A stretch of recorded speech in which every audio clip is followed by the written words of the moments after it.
다분히 신학적인 얘기는 아닙니다만 이따금 그런 물음을 묻습니다. 기도가 뭡니까? 라고 하는 물음을 종종 던지는 사람들이 있습니다.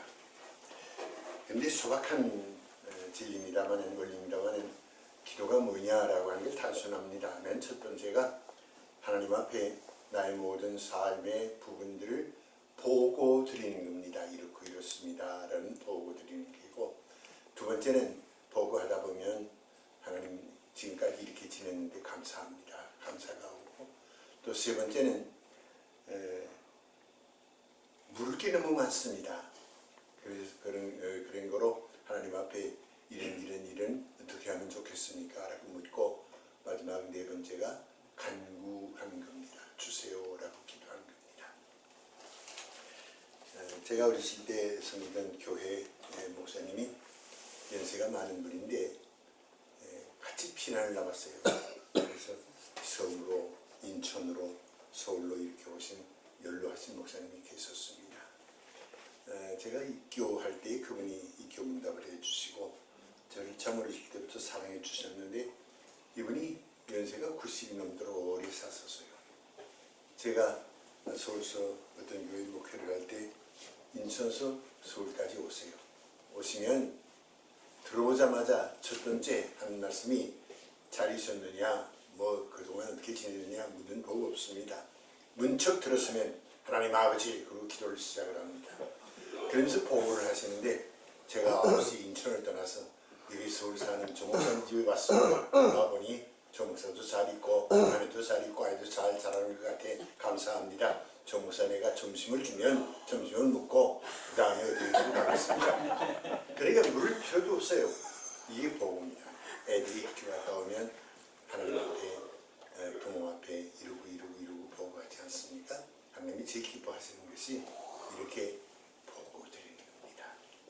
두 번째가 보고하다 보면 하나님, 오늘도 하나님께서 권유하셨습니다. 나를 지켜주셨습니다. 길을 인도해 주셨습니다. 감사합니다. 두 번째가 감사하는 겁니다. 그 다음에 세 번째가 모를 게 너무 많아요. 요즘 한국에서 되어지는 일, 또 미국 대통령 선거의 결과, 이런 모든 걸 참 정치적으로 모를 게 너무 많고, 경주에 뭐 지진이 났다 그러지 않습니까? 여진이 무슨 몇십 번 여진이 나고, 지진이 난다라고 하는 의미가 대체 뭘까? 중동서 일어나는 수많은 것들, IS 문제들, 이런 세계 문제들을 보면서 하나님 왜 이렇습니까? 물을 게 너무 많습니다. 그 다음에 마지막이 하나님 이렇게 해주세요. 간구하는 겁니다. 그런데 우리들이 첫 번째, 두 번째, 세 번째 다 빼고 늘 주세요만 하는데, 하나님 주세요 하는 거 별로 좋아하지 않으실 것 같아요. 구하지 아니해도 준비 다 되어 있는 하나님이신데, 우리들이 하나님이 거룩하신 뜻대로 살기만 한다고 하면 하나님께서 예비하신 모든 것 그냥 주시게 되어 있습니다. 주실 수 있는 하나님이십니다. 어떤 젊은이가 예수님 앞에 나왔습니다. 마태복음 19장, 누가복음 18장, 마가복음 10장 같은 사건이 각각 조금씩 내용이 다릅니다. 그런데 여기 네 가지 참 좋은 조건들이 전부 망라된 아주 젊은이 하나가 있습니다. 젊었습니다. 그 사람은 관원입니다. 그 다음에 돈이 많습니다. 윤리적입니다. 사람들이 이상 더 좋은 조건이 없습니다. 이상 더 훌륭한 사람이 없습니다. 젊었다라고 하는 게 대체로 뭘까? 젊었다.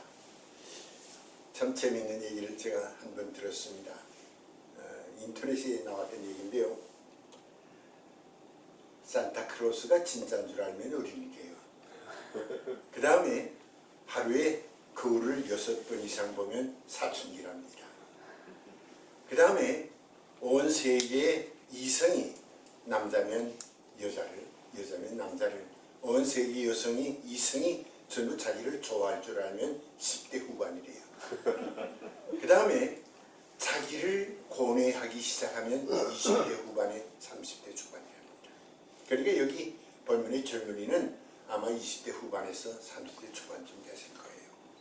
그가 예수님 앞에 나오는데, 이 젊었다고 하는 것 얼마나 좋습니까? 젊었다고 하는 것은 아름다움입니다. 젊었다고 하는 것은 힘이 없이다. 소망입니다. 역동적입니다.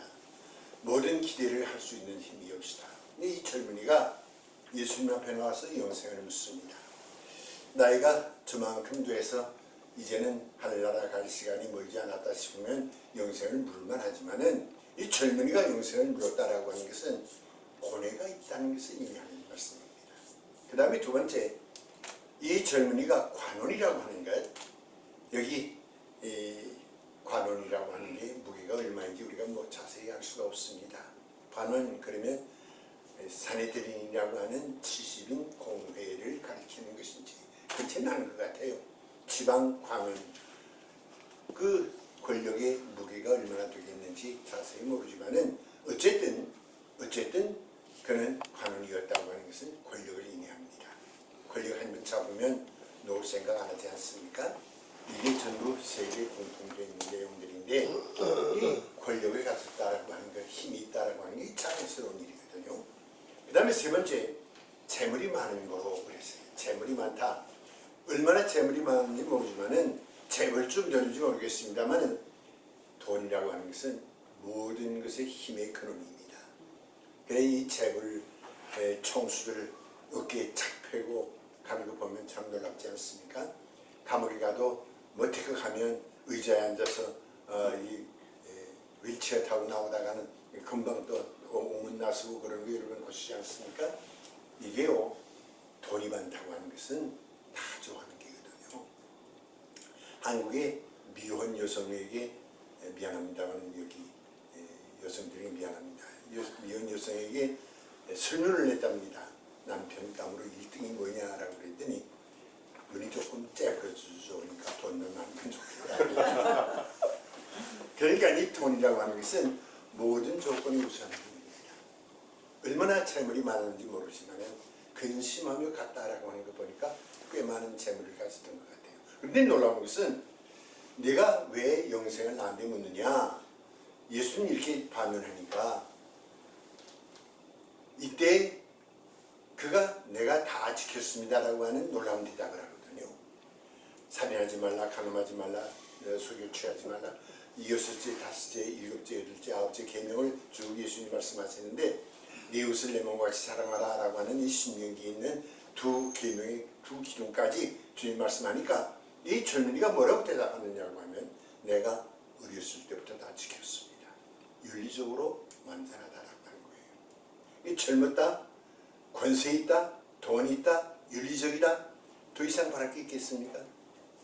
이 젊은이가 마가복음 10장에 보면 달려와 꿇어 엎드렸다라고 하는 말씀을 합니다. 이게 간절함을 의미하거든요. 슬근슬근 온 게 아닙니다.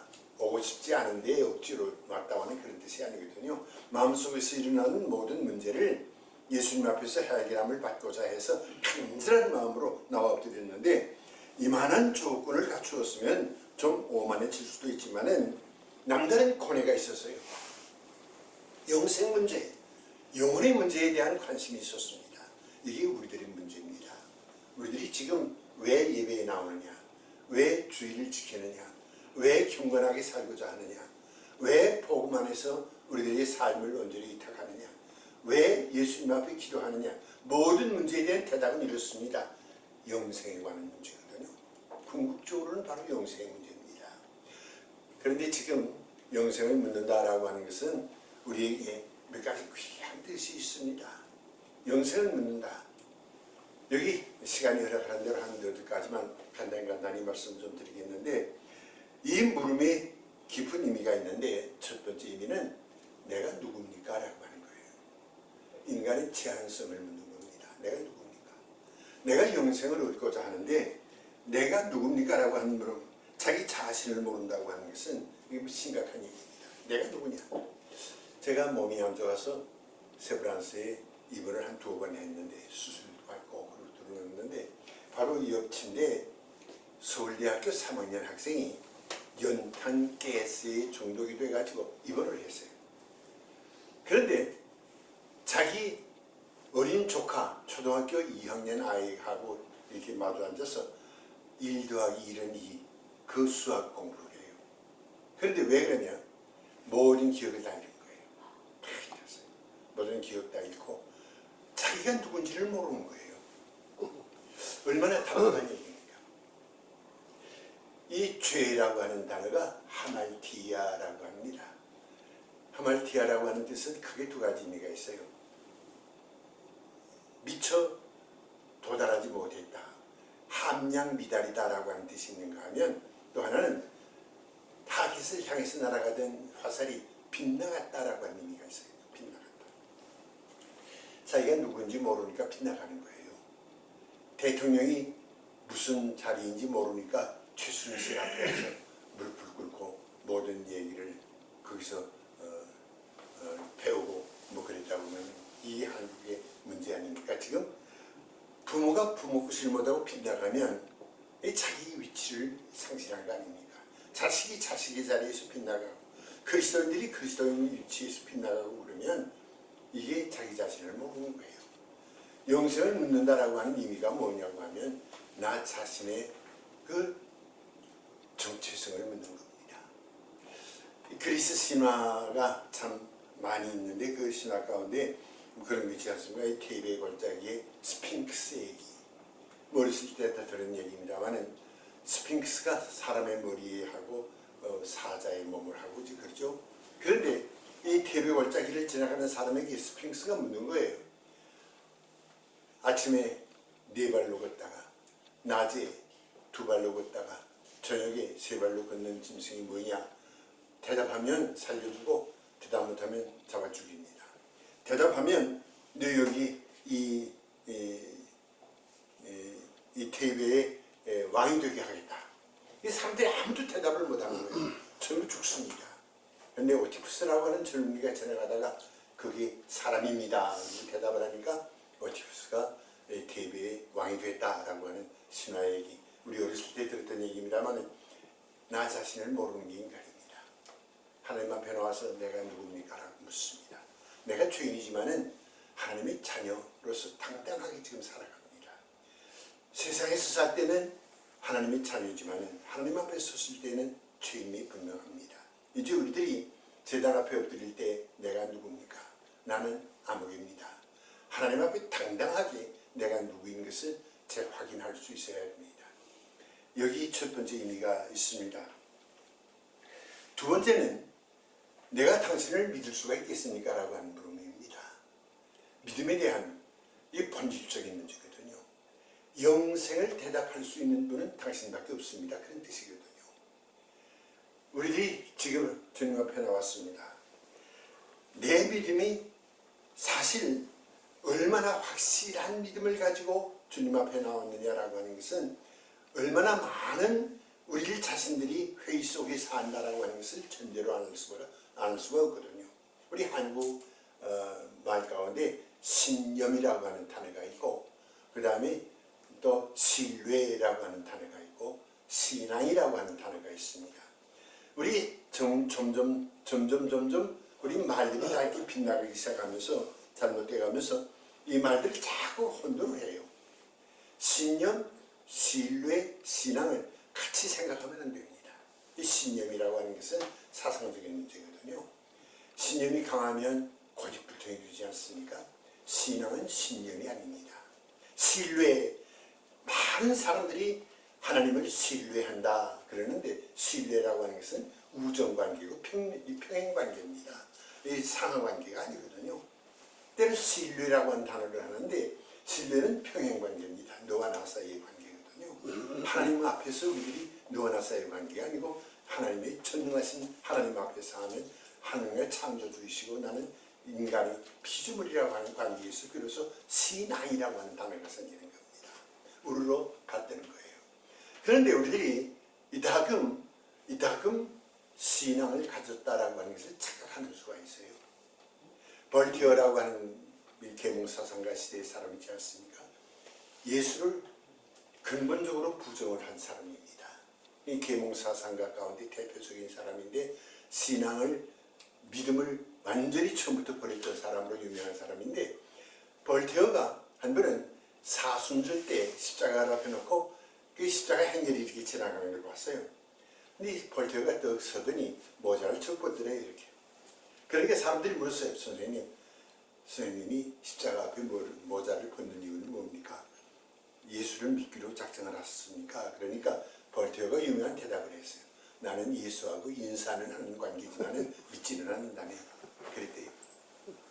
오늘 우리들이 예수와 인사하면서 신앙으로 착각하는 사람들이 꽤 많아요. 교회 왔다 갔다 하면 신앙으로 착각하는 사람들이 꽤 많거든요. 신앙이란 가장 원초적인 얘기입니다. 그분이 내 생명이라고 고백하는 거거든요. 요한복음 15장에 보면 관계성에 대한 분명한 말씀이 있지 않습니까? 주는 포도나무에 나는 가지라. 여기서 우리는 철저하게 생명 관계를 고백하는 겁니다. 가지는 줄기에 붙어 있어야 사는 거예요. 우리들이 신앙을 가졌다라고 하는 것은 당신 없으면 못 삽니다. 그거거든요. 당신밖에 내 생명이 없습니다라는 고백이거든요. 당신이 없으면 조금 외롭습니다. 당신이 없으면 조금 피곤합니다. 당신 없으면 조금 허전합니다. 그런 관계가 아닙니다. 당신 없으면 내 생명은 없습니다. 이게 신앙이거든요. 분명하게 고백해야 합니다. 영생을 묻는다라고 하는 것은 내 믿음에 대한 고백입니다. 살아서 주님을 섬기면 주님의 자녀요. 죽어서 천국 예비하신 곳에 내가 있으리라고 하는 확신을 고백하는 것, 이 신앙이거든요. 그 다음에 세 번째 말씀이 내가 무엇을 하여 영생을 얻겠습니까? 라고 묻지 않습니까? 그런데 여기서 그가 잘못한 게 있어요. 예수님은 선한 선생님 쪽으로 생각했다고 하는 거, 이거 잘못한 게고, 또 하나는 영생은 무엇을 함으로 구원을 얻는다고 하는 이 두 가지는 잘못된 물음입니다. 이때 예수님께서 하시는 말씀이 있어요. 내가 할 일이 무엇이냐? 내가 가지고 있는 것 다 가난한 자에게 나눠주고 나를 따르라. 이게 무슨 뜻이냐고 하면 지금 할 일을 지금 해라 그런 뜻이거든요. 지금 할 일을 지금 해라. 때로 우리들이 지금 할 일을 다음으로 미루는 수가 종종 있습니다. 그런데 우리에게 다음은 없습니다. 바로 지금 우리 교회가 할 일이 무엇인가를 생각해 봐야 합니다. 우리 가정이 할 일이 무엇인가를 생각해 봐야 합니다. 내가 지금 할 일이 무엇인가를 생각해 봐야 합니다. 교회가 교회 구실을 제대로 하려고 하면 무엇을 해야 할 것인가를 우리가 다시 한번 진지하게 생각해 봐야 합니다. 화가들이 사람의 모습을 사람을 그리지 않습니까? 그런데 그리는 중에 제일 어려운 곳이 있대요. 제일 그리기 힘든 곳이 있는데 그게 뭐냐? 무릎이래요. 사람의 무릎. 무릎을 그리기가 제일 힘들대요. 왜 그러냐라고 물었더니 무릎에 상처가 너무 많아서 그렇다. 그러더랍니다. 여러분들도 오늘 저녁 때 가셔서 내 무릎에 상처가 있나 한번 좀 살펴보시길 바랍니다. 그런데요, 무릎에 상처 없는 사람이 거의 없습니다. 왜? 무엇인가를 하다가 넘어지거든요. 넘어졌기 때문에 상처가 나는 거예요. 상처 없는 교회가 있습니까? 상처 없는 가정이 있습니까? 다 상처 있습니다. 그 상처는 무엇인가를 하고자 하다가 주어진 상처입니다. 상처가 있는 것을 부끄러워할 이유가 없습니다. 실패했다고 주저앉을 필요가 없습니다. 우리는 무엇이든지 시도해야 합니다. 지금 너 자신을 버리고 나를 따르라. 이것이 가장 시급한, 그 젊은이에게 시급한 문제라고 하면 우리 교회가, 우리들이 해야 할 일이 있습니다. 무엇인가를 주님께서 우리에게 말씀하십니다. 너 등불교회는 이렇게 하라. 전도하라. 헌신하라. 말씀을 배우라. 열심으로 사랑하라. 봉사하라. 이렇게 지금 말씀하시는 그 음성을 귀 기울여 들을 수 있어야 합니다. 마지막 한마디만 더 드리겠습니다.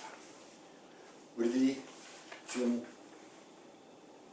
호흡하고 살고 있는 동안에 남은 시간이 얼마나 될까라고 하는 것 생각해 보시는 분들이 계신지 모르겠습니다.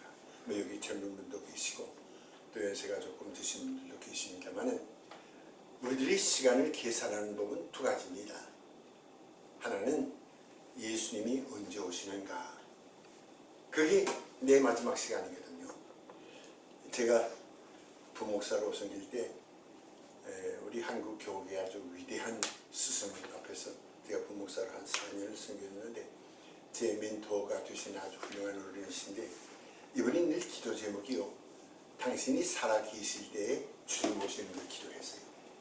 뭐 세상 떠난 지가 벌써 한 3, 40년 됐습니다만 이분이 기도가 늘 주님 오실 때에 주님 오시기 전에 자기가 죽고 싶지 않대요. 주님이 언제 오시는지 우리 모릅니다. 내 마지막 시간은 주님 오시는 시간입니다. 또 하나는 주님이 나를 데려가시는 시간이 언제인지 우리가 알지 모르지 않습니까?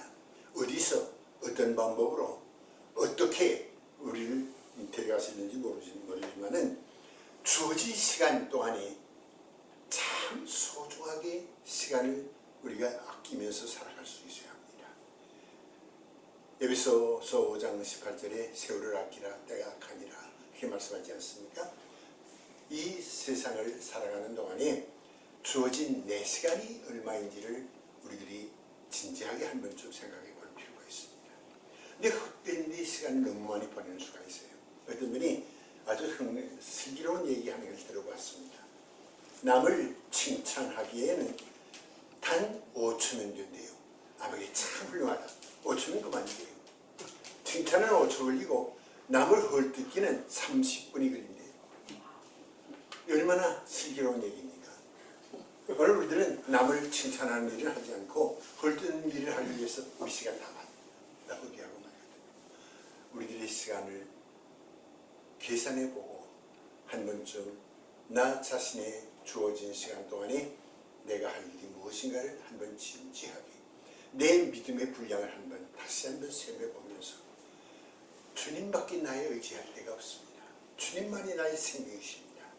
이런 고백을 한 번 다시 할 수 있기를 바랍니다. 우리가 한 번 하나님 앞에 묻는 이 물음, 영생을 묻는 물음은 우리에게 있어서는 바로 내 문제입니다. 나의 문제요. 바로 우리들의 문제입니다. 매일매일 영생을 묻는 그런 슬기로운 믿음의 삶을 사실 수 있기를 간절히 바랍니다. 기도해 주십시오.